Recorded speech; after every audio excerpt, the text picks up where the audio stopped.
माननीय शैला रशीद जी इन्हें सम्मान समर्पित करता हूँ। शैला रशीद।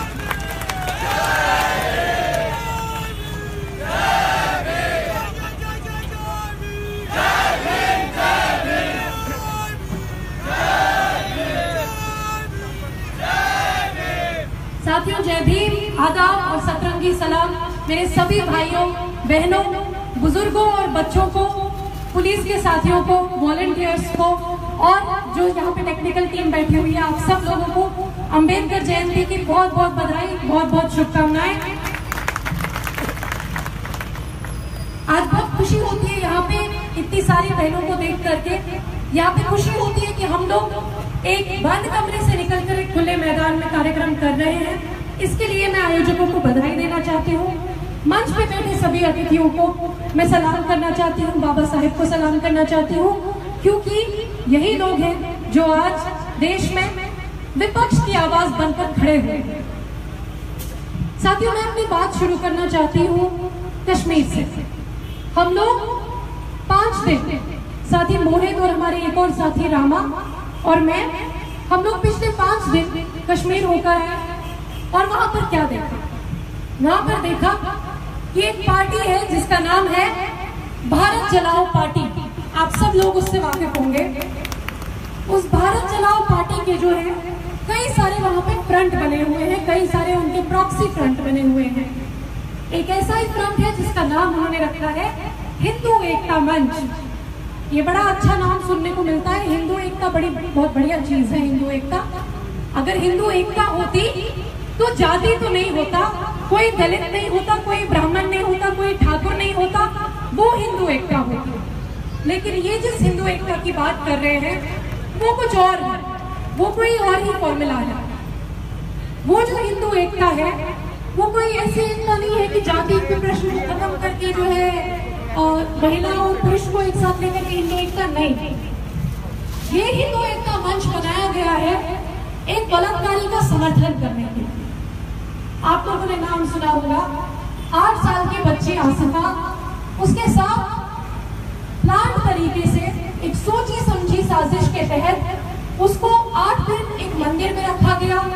वहां पे उसको बिना पानी बिना खाने के रखा गया, उसे टॉर्चर किया गया, इलेक्ट्रिक शॉक लगाए गए, उसे बलात्कार किया गया बार बार और उसे मार करके जंगल में फेंका दिया गया। क्यों? क्योंकि वो लड़की मुसलमान थी। इस चीज के लिए ये उसकी गलती थी। एक 8 साल की बच्ची जो नहीं चाहती, जो जानती नहीं है हिंदू क्या होता है, मुसलमान क्या होता है, बकरवाल क्या होता है, उसे कुछ नहीं पता, लेकिन एक सोची समझी साजिश के तहत उसे बलात्कार किया गया और उसे मारा गया। मैं यहाँ से जो जम्मू कश्मीर की, जो कठुआ जिले की बकरवाल समुदाय है, उनका पहले तो मैं शुक्रिया अदा करना चाहती हूँ। मुझे लगता है पूरे देश को, पूरी व्यवस्था को, कठुआ के बकरवालों का शुक्रिया अदा करना चाहिए कि इन्होंने इसको सांप्रदायिक मुद्दा नहीं बनने दिया।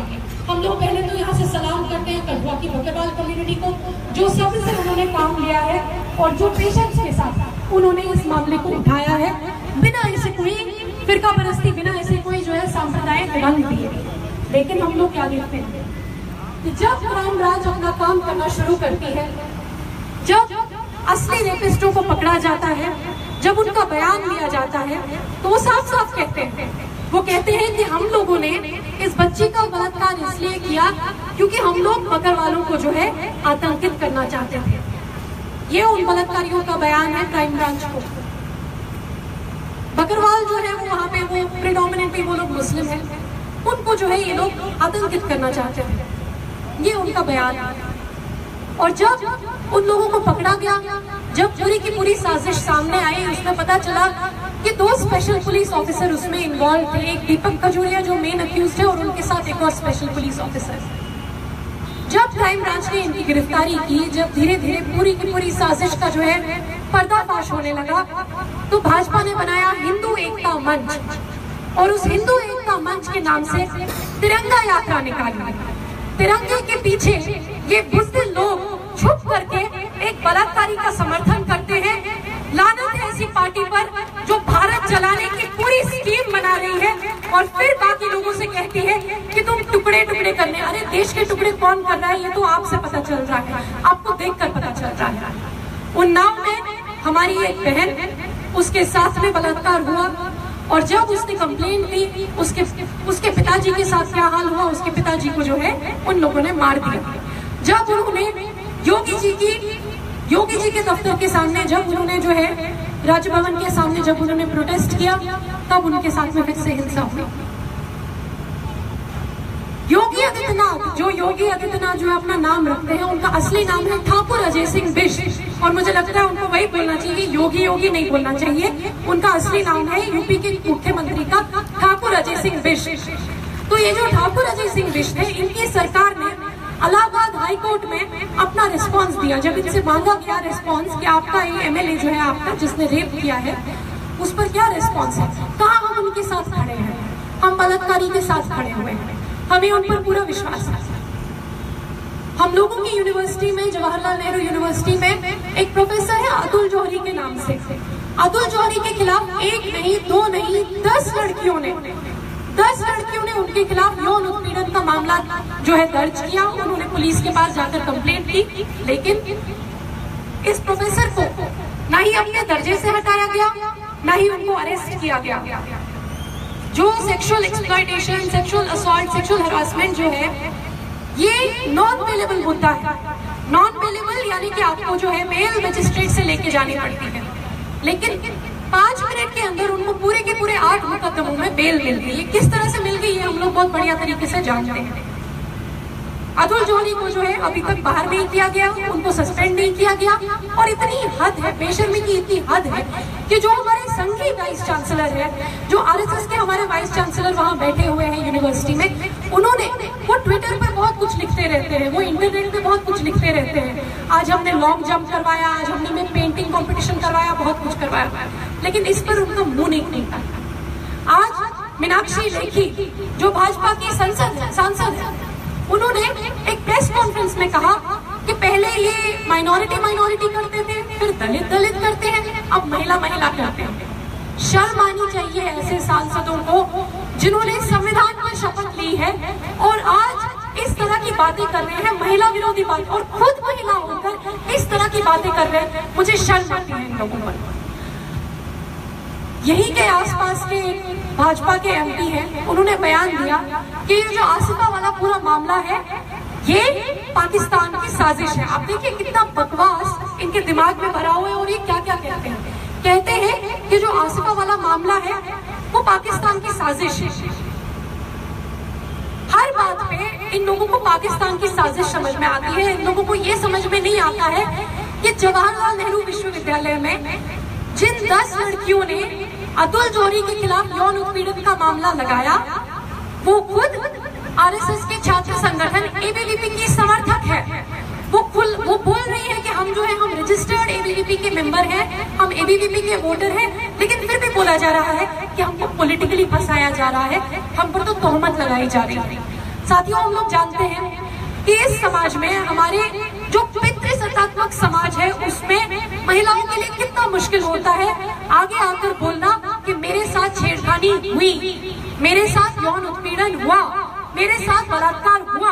ये कहना औरतों के लिए कितना मुश्किल होता है। जो सामाजिक बहिष्कार इसके बाद होता है, वो अक्यूज का नहीं होता, वो आरोपी का नहीं होता, वो सामाजिक बहिष्कार उस लड़की का होता है जो कंप्लेंट करती है। लेकिन जब इस देश में लड़कियों ने कंप्लेंट किया, जब इस देश में महिलाएं सामने आकर बोली कि हमारे साथ यौन उत्पीड़न बंद हो, उन्होंने अपने आप के खिलाफ एक पार्टी को पाया, वो थी भारतीय जनता पार्टी, जिसका स्लोगन पहले ये हुआ करता था कि बेटी बचाओ। पहले ये लोग बहुत किए, Beti Bachao, Beti Padhao, shining India, selfie with daughter, न जाने क्या क्या इन्होंने किया। अब इनका नारा बेटी बचाओ से हटके बलात्कारी बचाओ हो गया है। हर जगह ये बलात्कारियों के साथ खड़े हैं। सिर्फ इतनी बात नहीं है, हम लोगों ने देखा कि दादरी हत्याकांड हुआ, किस तरह से अखलाक जो एक मासूम, जिनका बेटा सरताज, जिनका बेटा एयरफोर्स में एक सिपाही है, किस तरह से एक सिपाही के बाप को अपने घर से बाहर निकाला गया बिना किसी प्रोवोकेशन के, बिना कुछ हुए। वो झूठ पूरा लगा करके बीफ था, उनको अपने घर से बाहर निकाला गया और उनको मार दिया गया। और उसके बाद उसमें जब कार्रवाई चलती है तो जो कई सारे लोग उसमें कई सारे लोग शामिल थे, लेकिन जेल कुछ 7-8 लोगों को हुई। उसमें से एक युवक थे 21 या 23 साल के रवि सिसोदिया। रवि सिसोदिया की हवालात में मौत होती है और उसको फ्यूनरल देने, उसके जब उसका जनाजा उठता है रवि सिसोदिया का, तो उसमें जाते हैं हमारे union home minister Mahesh Sharma, cabinet मंत्री है महेश शर्मा। वो जाते हैं और उनको तिरंगा सल्यूट देते हैं रवि सिसोदिया का, जिसने सिपाही के बाप को मारा, जिसके ऊपर एक सिपाही के बाप को मारने का आरोप है, उसके शव पर आप तिरंगा लहराते हैं और उनको स्टेट फ्यूनरल देते हैं। मुझे बताइए, आपका राष्ट्रवाद यही है? हम लोगों ने देखा किस तरह से, यही बगल में मध्य प्रदेश है, वहां पर एक भाजपा नेता ध्रुव सक्सेना, वो भारतीय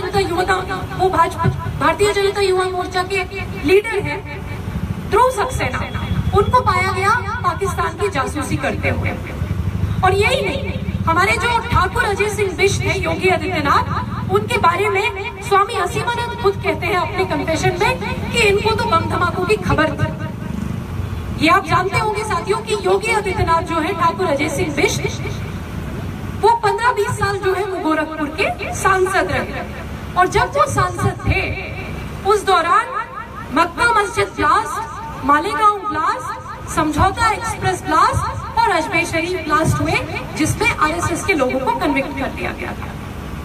उसमें जो ग्राउंड ऑपरेटिव थे सुनील जोशी, जिन्होंने ये सारे आतंकवादी अटैक करवाए, वो जाकर के गोरखपुर में योगी जी को बोल कर आए थे कि भैया मैं अटैक करवा रहा हूँ, मेरी थोड़ी सी मदद कर दो। ये शर्म की बात है, निहायत ही शर्म की बात है। आए दिन मुसलमानों से पूछा जाता है कि तुम बताओ भारत माता की जय, तुम बोलो वंदे मातरम, तुम बोलो हमें इस देश पे नाज है। लेकिन ये जो ठाकुर अजय सिंह बिष्ट है, उनको जब वो सांसद थे, जब उन्होंने संविधान की कसम खाई थी, संविधान का सम्मान करने की, उसको अपहोल्ड करने की कसम खाई थी, तब उनको बम धमाकों की जानकारी थी। ये मैं नहीं बोल रही हूँ, ये स्वामी असीमानंद बोल रहे हैं। और उनसे कोई नहीं पूछता आप आतंकवादी हो। ये जो साध्वी प्रज्ञा है, ये एबीवीपी की लीडर थी, एबीवीपी से कोई नहीं पूछता आप आतंकवादी हो। कन्हैया और उमर खालिद से पूछा जाता है आप आतंकवादी हो। साध्वी प्रज्ञा का जो वाहन है वो इस्तेमाल किया गया था बम धमाकों में, उनसे तो हमने कभी किसी को, उनका जो नेशनलिज्म, उनका राष्ट्रवाद का टेस्ट लेते हुए आज तक किसी को नहीं पाया हम लोगों ने। लेकिन मासूम मुसलमानों की जान जाती है, मासूम मुसलमानों पर अटैक किया जाता है, उनसे कहा जाता है कि तुम देश तोड़ने की साजिश कर रहे हो। हम लोग यहाँ से मांग करते हैं, पुरजोर तरीके से मांग करते हैं, और इस मांग को हम 2019 चुनाव का मुद्दा बनाएंगे और सारी सत्ताधारी पार्टी से हम इसका जवाब लेंगे कि साथी चंद्रशेखर रावण आजाद, जो करीब 1 साल से जेल में, पहले सेडिशन के मामले पर, फिर रासुका के मामले पर बंद है, साथी चंद्रशेखर आजाद को रिहा किया जाए, तुरंत रिहा किया जाए। और मैं चाहती हूँ आप सब लोग मेरे साथ नारा लगाएं, साथी चंद्रशेखर को रिहा करो,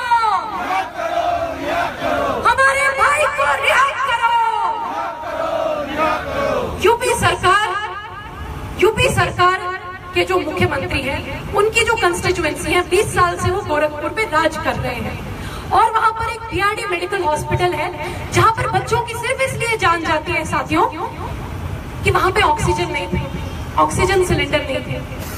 और एक डॉक्टर थे जो अपनी पूरी जी जान लगाकर कोशिश कर रहे थे डॉक्टर वहां पे बच्चों को बचाने की, डॉक्टर कफील। लेकिन योगी आदित्यनाथ को मालूम था कि वहां पे ऑक्सीजन सिलेंडर नहीं है, उनको चिट्ठी लिखी गई थी, उनको मालूम था कि वहां पे ऑक्सीजन सिलेंडर्स की कमी है, उन्होंने कुछ नहीं किया। 20 साल राज किया उस कंस्टिट्यूएंसी पर, इसलिए हार गए। अभी ये तो बहुत बड़ी विक्ट्री है, दलित मुस्लिम एकता, पिछड़ों की एकता, जो वंचितों की एकता है, वो हमें सबसे बढ़िया तरीके से गोरखपुर में देखने को मिली है, जहां पर योगी आदित्यनाथ के मुख्यमंत्री बनने के बाद बाई इलेक्शन हुआ और लोगों ने मुंह तोड़ जवाब दिया इस सरकार को कि हम आपको नहीं चाहते हैं, दफा हो जाइए गोरखपुर से। ये वर्डिक्ट डॉक्टर कफील के पक्ष में वर्डिक्ट है।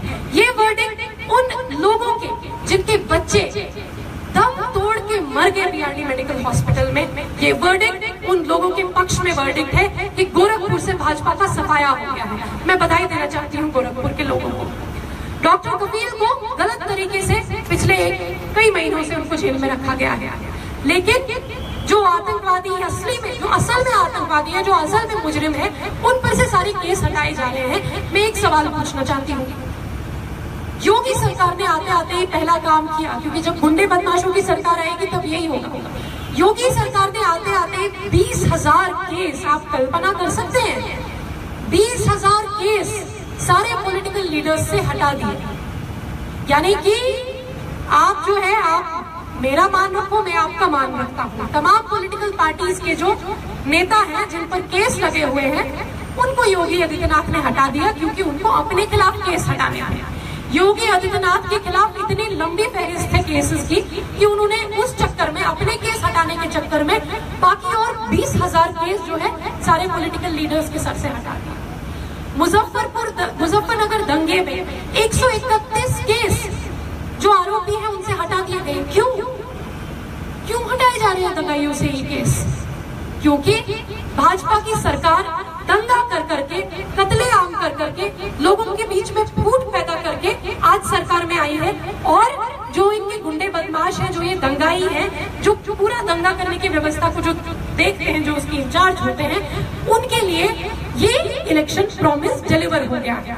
इलेक्शन प्रॉमिस कहने को तो हमारे ऊपर वादा ये किया गया था, हमसे वादा ये किया गया था कि 15 लाख आएंगे, हमसे ये वादा किया गया था कि काला धन वापस आएगा।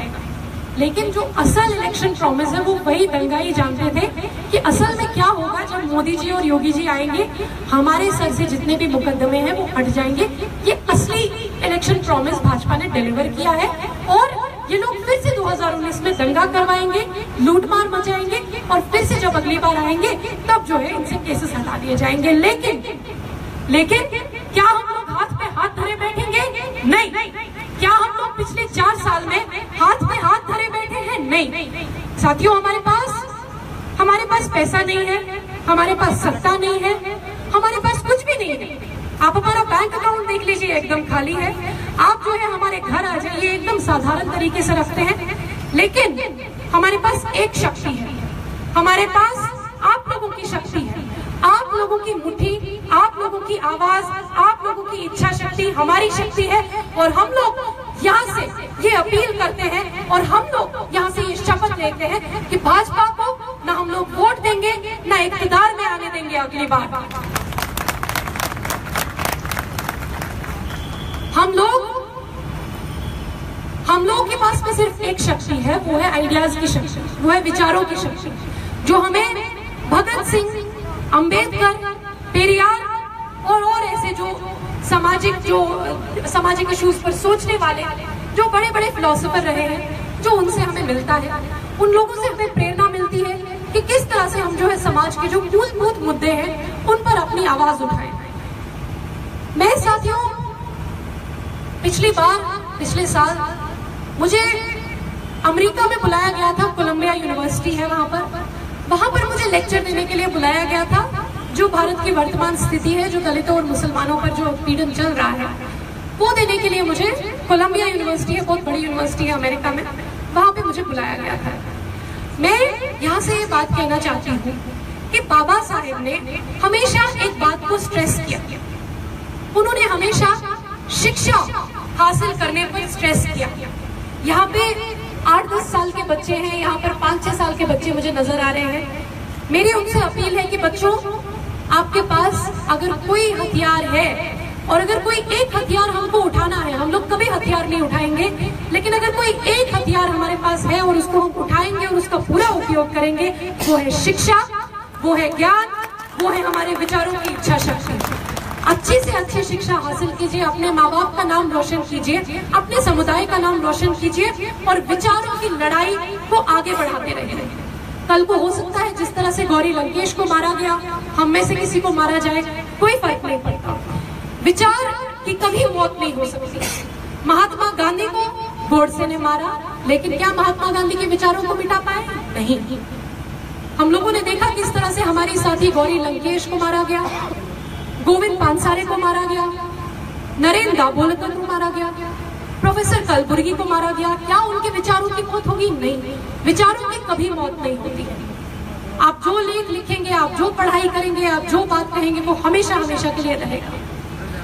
बाबा साहेब, आप में में से मुझे नहीं पता कितने सारे लोग जानते हैं, जो छोटे हमारे साथी हैं 5-6 साल के, आप लोग पता नहीं जानते हैं कि नहीं।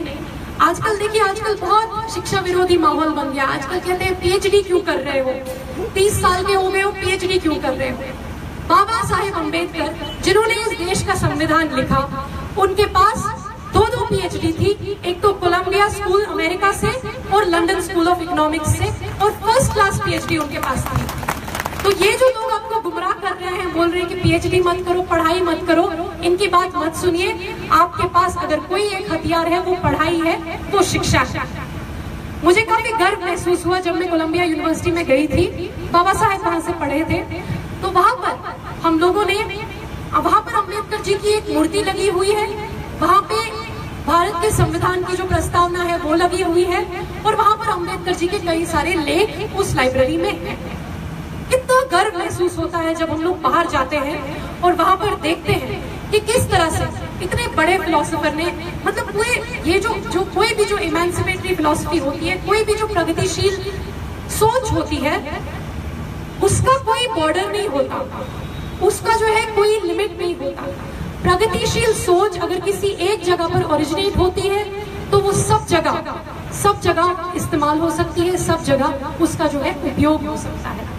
लेकिन ये बड़े शर्म की बात है कि जिस वक्त बाहर अभी और एक यूनिवर्सिटी है, वेस्टर्न सिडनी यूनिवर्सिटी है ऑस्ट्रेलिया में, वहां पर बाबा साहेब की अभी जो है मूर्ति लगाई गई है, लेकिन हमारे देश में शबीरपुर गांव में जहां से साथी चंद्रशेखर है, वहां पर बाबा साहेब की मूर्ति तोड़ी गई है। एक दलित मंदिर के अंदर घुसकर उनकी किसने तोड़ी वो हम सब लोग जानते हैं, लेकिन सजा किसको हुई? चंद्रशेखर को हुई।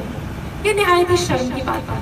हमारे जो यहाँ पे नौजवान साथी हैं, जो छोटी, जो कम उम्र के साथी हैं, आप लोगों पर एक बहुत बड़ी जिम्मेदारी है। आप लोगों पर ये जिम्मेदारी है कि बाबा साहेब की फोटो पे हम लोग माला जरूर चढ़ाएं, बाबा साहेब की मूर्ति पे हम लोग माला जरूर चढ़ाएं, लेकिन आपके ऊपर एक बड़ी रिस्पॉन्सिबिलिटी होगी कि बाबा साहेब के विचारों को आगे फैलाना, उनको पढ़ना, उनको और लोगों तक पहुंचाना, तभी जाके वंचितों का, शोषितों का शोषण से मुक्ति होगी। जब बाबा साहेब कहते हैं कि आप दलित पर हिंसा मत कीजिए, आप जो है महिलाओं पर हिंसा मत कीजिए, देखिए ये सिर्फ इतना नहीं होता। फिर कुछ लोग आते हैं कि भाई तुम इस पर क्यों नहीं बोलते हो, तुम उस पर क्यों नहीं बोलते हो। तुम कोई भी प्रगतिशील सोच किसी पर भी हिंसा या शोषण नहीं बर्दाश्त कर सकती है। ये एकदम प्लेन सिंपल बात है। ये सब बातों का एक जवाब है कि अगर आप किसी एक पर शोषण बर्दाश्त नहीं करते, आप किसी दूसरे वर्ग पर भी शोषण नहीं बर्दाश्त करेंगे। चाहे फिर वो साउथ अफ्रीका में जो है, जो जिनको काले लोग, जिनको ब्लैक कहा जाता है, अगर वो उनके साथ नाइंसाफी हो, आप उसको भी नहीं बर्दाश्त करेंगे। आप जो है अगर कहीं पर हिंदुओं के साथ में अन्याय हो रहा है, आप उसको भी नहीं बर्दाश्त करेंगे। कहीं पर अगर महिलाओं के साथ अन्याय हो रहा है, आप उसको भी नहीं बर्दाश्त करेंगे। बाबा साहेब जरूर दलित कम्युनिटी से थे, उन्होंने जरूर जो है दलितों की बात की, लेकिन उनकी बात यूनिवर्सल है, वो सबके लिए, ये सबके लिए अप्लाई होती है। शिया सुन्नी के ऊपर अन्याय ना करे, सुन्नी शिया के ऊपर ना अन्याय करे, सब लोग मिलके रहे, ये भी हमें बाबा साहेब की फिलॉसफी बताती है। इसमें कोई ये बात नहीं है कि उस पर क्यों नहीं बोलते हो, हम सब चीज पर बोलते हैं, और हर तरह का अन्याय गलत है और हर तरह के अन्याय पे हम लोग बोलेंगे। मैं साथियों एक बात कहना चाहती हूँ, बाबा साहेब ने जाति का जिस वक्त जब वो व्याख्या कर रहे थे, जाति के ऊपर जब वो जाति के प्रश्न के ऊपर लिख रहे थे, तब उन्होंने एक बात बड़े गौर से समझ ली थी, और वो हम सब लोगों को समझने की जरूरत है। बाबा साहेब ने महिला प्रश्न को केंद्रित किया था। बाबा साहेब ने महिलाओं के प्रश्न को केंद्रित करते हुए कहा था कि जब तक महिलाओं की मुक्ति नहीं होगी, जब तक महिलाओं को बराबरी नहीं मिलेगी, जब तक महिलाओं पर जो ये मनुवादी कानून के फरमान है ये खत्म नहीं होंगे, तब तक जाति निर्मूलन नहीं हो सकता। ये प्लेन सिंपल बाबा साहेब लिखते गए हैं। लेकिन आज हम लोग क्या देखते हैं? हम लोग देखते हैं कि एक छोटी बच्ची का बलात्कार होता है, उसके ऊपर हिंदू एकता रैली निकल जाती है। हम लोग देखते हैं एमएलए एमपी रेप करते हैं, लेकिन उनको कोई रिजाइन करने के लिए नहीं बोलता। हम लोग देखते हैं कि प्रोफेसर जब रेप करते हैं, उनको जो है पूरी सरकार, पूरी जो व्यवस्था है उनके सपोर्ट पे लग जाती है। ये क्या हो रहा है? ये सब क्या है? ये उसी मनुवादी सोच का हमला हमारे ऊपर हो रहा है, जिसके खिलाफ बाबा साहेब ने अपनी आवाज उठाई। और अगर भगत सिंह जैसे लोग और ज्यादा वो जीवित रहे होते, अगर वो 23 साल की उम्र से ज्यादा जिंदा रहे होते, तो भगत सिंह भी महिला प्रश्न पर जो है महिला प्रश्न को केंद्रित करते। ये जो मनुवादी सोच है जो हमें कहती है कि अगर दलित ने ये किया है तो उसको लटका दो, लेकिन अगर किसी ऊंची जाति के तथाकथित ऊंची जाति के लोग ने ये किया है तो उसको जो है छोड़ दो, ये बंद होना पड़ेगा। हम लोगों ने देखा किस तरह से बार बार जिग्नेश मेवानी पर FIR डाला जाता है, बार बार ट्रिपल तलाक बिल लाया जाता है। हाँ, ये सब क्या है, ये हम लोगों को समझना पड़ेगा। हमारी जेलें मुसलमानों, दलितों और आदिवासियों से भरी पड़ी है। ये क्यों भरी पड़ी है? क्या ये ऐसी बात है कि दलित और मुसलमान ही ज्यादा क्राइम कमिट करते हैं? नहीं। जब ठाकुर अजय सिंह बिष्ट जब कोई क्राइम कमिट करते हैं, जब वो अपने ऊपर से केस हटा लेते हैं, तो उनका तो खत्म हो गया। लेकिन डॉक्टर कपिल को और चंद्रशेखर को कौन छुड़ाएगा जेल से? ये जो ट्रिपल तलाक बिल जो लाया गया है, देखिए ऐसा है कि भारतीय मुस्लिम महिला आंदोलन ने ट्रिपल तलाक के खिलाफ लड़ाई लड़ी। हम लोगों ने देखा, सभी लोगों ने उनका समर्थन किया। उनकी लड़ाई एकदम जो है बढ़िया लड़ाई है, जायज लड़ाई है। हमारे सुप्रीम कोर्ट ने ट्रिपल तलाक को नल एंड वाइड डिक्लेयर कर दिया, कहा कि ये बकवास है, ये कुछ नहीं है। लेकिन जब सुप्रीम कोर्ट ने बोल दिया कि इसका कोई मायने नहीं है, तो तब ट्रिपल तलाक बिल लाने का क्या मतलब है? आप सब लोगों से अपील करती हूँ कि इस बात को समझिए। ये ट्रिपल तलाक बिल जो लाया जा रहा है, ये सिर्फ और सिर्फ इसलिए लाया जा रहा है कि किस तरह से ज्यादा मुसलमान मर्दों को जेल भेजा जाए। और हम देखते हैं कि किस तरह से मुसलमान बहनें इसका विरोध कर रही हैं। लेकिन अभी लोगों की आंखों के ऊपर पर्दा डाला जा रहा है। तमाम तरीके के फॉर्मूला, तमाम तरीके के कॉकटेल लोगों को पिलाए जा रहे हैं। कहीं हिंदू एकता, कहीं कुछ, कहीं कुछ। मेरी आप सब लोगों से यही अपील है, यहाँ पे सब धर्म, सब जाति के लोग बैठे हुए हैं। मेरी आप सब लोगों से यही अपील है कि हम लोग, अगर कोई महिला कोई प्रश्न उठा रही है, अगर वो कह रही है कि मेरे साथ मेरे धर्म में उत्पीड़न होता है, हम लोग उस महिला के साथ खड़े हैं, बेशक खड़े हैं, और एकदम बिना किसी किंतु परंतु के जो है हम लोग उस महिला के साथ खड़े हैं। लेकिन भाजपा की जो नीति है वो किसी महिला के पक्ष में नहीं हो सकती। ये जो बलात्कारी बचाओ पार्टी है, इनकी जो नीति है किसी महिला के पक्ष में नहीं हो सकती। मैं मुस्लिम महिला हूँ, मैं मोदी जी से ये अपील करती हूँ यहाँ से कि अगर आपको लगता है कि मुस्लिम महिलाओं पर बहुत उत्पीड़न है, अगर आपको लगता है कि मैं बहुत बंधी हुई हूँ, मैं बेड़ियों में बंधी हुई हूँ, मैं पर्दे में बंद हूँ, मैं नकाब में बंद हूँ, तो प्लीज आप एक काम, आपसे हमारी रिक्वेस्ट है कि आप मुस्लिम महिलाओं को 15% रिजर्वेशन दे दीजिए पार्लियामेंट में और सभी सरकारी जॉब्स में। तब हम मानेंगे कि आपका कोई जो बड़ा प्रेम है मुस्लिम महिलाओं के लिए वो सच्चा है, नहीं तो ये सब बोगस है। मैं आप सब साथियों से अपील करना चाहती हूँ कि जब भी हम लोगों के सामने ऐसा एक चैलेंज आए, जैसे SC ST एट्रोसिटीज को खत्म किया जा रहा है, एक्ट को खत्म किया जा रहा है, एट्रोसिटी को नहीं खत्म किया जा रहा, जब भी हमारे सामने एक ऐसा चैलेंज आए कि रिजर्वेशन को, आरक्षण को खत्म किया जा रहा है, तब हम लोग संगठित होकर ये आवाज उठाएं और कहें कि हम लोग भले ही दलित, मैं दलित नहीं हूँ, मैं कहती हूँ मैं दलित नहीं हूँ, पिछड़ी जाति से हूँ, दलित नहीं हूँ, लेकिन मैं दलितों के आरक्षण का समर्थन करती हूँ, क्योंकि पहले जाति का निर्मूलन होगा, उसके बाद आरक्षण खत्म होगा। पहले दवाई बंद नहीं होगी, पहले बीमारी खत्म होगी, उसके बाद दवाई खत्म होगी। ठीक इसी तरह से मैं अपील करती हूँ कि हमारे दलित भाई हमारे साथ खड़े हों। जिस वक्त हमारे ऊपर भीख के नाम पे, न जाने किस किस नाम पे हमारे साथ में जो है उत्पीड़न होता है, यही एकता, ये जो हिंदू एकता मंच वाली एकता है वो वाली एकता नहीं, सामाजिक न्याय के लिए एकता होगी, वो असली एकता है। महिलाओं के हित के लिए एकता होगी, वो असली एकता है। जो सबसे पिछड़ा, जो सबसे कमजोर है, उसके हित के लिए जब एकता होगी वो असली एकता है, नहीं तो बाकी सारी एकता बोगस है। साथियों, हम लोगों को आपस में लड़ाया जाता है, हम लोगों को कहा जाता है कि नोटबंदी हुई, नोटबंदी में कौन लाइन में खड़ा रहा? गरीब। नोटबंदी में किसकी जान गई? गरीब। नोटबंदी में किसे नुकसान हुआ? गरीब। अमीरों का तो कुछ नहीं, अमीरों का कभी कुछ नहीं बिगड़ता, उनके पास तब भी 100 रुपए के जो है करारे नोट जो है उनके बंडल पड़े हुए थे।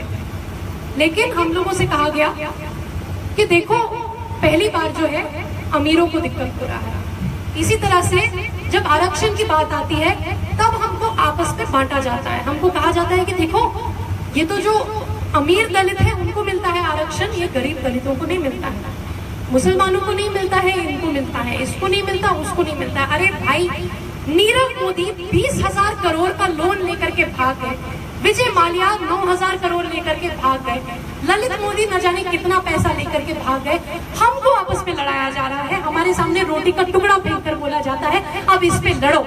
हम लोग रोटी के टुकड़े के लिए नहीं, हम लोग पूरी की पूरी रोजी रोटी के लिए लड़ेंगे और एक साथ मिलकर के लड़ेंगे। हम लोग ये जो इनका फ्रॉड फार्मूला है कि इसको लड़ाओ, इसको इससे लड़ाओ, इसको ये हम लोगों से कहा जाता है, और मैं एकदम मानती हूँ ये सही बात है। कहा जाता है कि जो जनरल कैटेगरी से है, यानी जो आरक्षित कैटेगरी से नहीं आता, वो भी तो गरीब है, एकदम गरीब है। हम तो एकदम बोल रहे हैं कि एकदम गरीब है। मोदी जी के पिछले 3 सालों में, मुझे माफ कीजिएगा, मैं हम लोग लेट आए और थोड़ा ज्यादा समय ले रहे हैं, लेकिन आपसे बात करने का मौका मिल रहा है तो इसको जरूर कहेंगे। मोदी जी के पिछले 4 साल के काल में क्या हुआ है? जो 1% है देश का, उसके पास संपत्ति बढ़ती जा रही है। पहले क्या होता था? पहले 29% संपत्ति जो है वो टॉप 10% के पास होती थी। उसके बाद ये नंबर बढ़ के जो है 40 हुआ, फिर ये 58 हुआ। अभी ऐसी स्थिति आ गई है कि 70% संपत्ति जो है वो बस कुछ लोगों की, एक मुट्ठी भर लोगों के हाथ में है। वो देश में है भी नहीं, वो तो उसमें से तो आधे से ज्यादा देश से बाहर बैठे हुए हैं स्विस बैंक का पैसा लेकर के। हम लोगों को जब बोला जाता है कि तुमको नौकरी इसलिए नहीं मिल रही है, जनरल को नौकरी इसलिए नहीं मिल रही है क्योंकि आरक्षण है, ये बकवास बात है। जनरल को नौकरी इसलिए नहीं मिल रही है क्योंकि एसएससी का स्कैम हो रहा है। जनरल को नौकरी इसलिए नहीं मिल रही है क्योंकि नौकरियों में मोदी जी ने कोई इजाफा नहीं किया है। मोदी जी ने कहा था 2 करोड़ रोजगार हर साल देंगे, वो एकदम फ्रॉड है, वो एकदम फेल हो चुका हुआ फॉर्मूला है। मेरी सब लोगों से अपील है, यहाँ पर हर जाति हर समुदाय से नौजवान है, मैं आप सबसे बस इसी अपील के साथ विदा लेना चाहती हूँ कि एक साथ संगठित होके एक आवाज में इनके इस फ्रॉड फार्मूले को, जो भारत जलाओ फार्मूला है, उसको डिफीट कीजिए। साथ में मिलकर अपने आर्थिक, सामाजिक और कल्चरल राइट्स को असर्ट कीजिए और साथ में मिलकर लड़ाई लड़िए, साथ में मिलकर शपथ लीजिए कि कभी न भाजपा को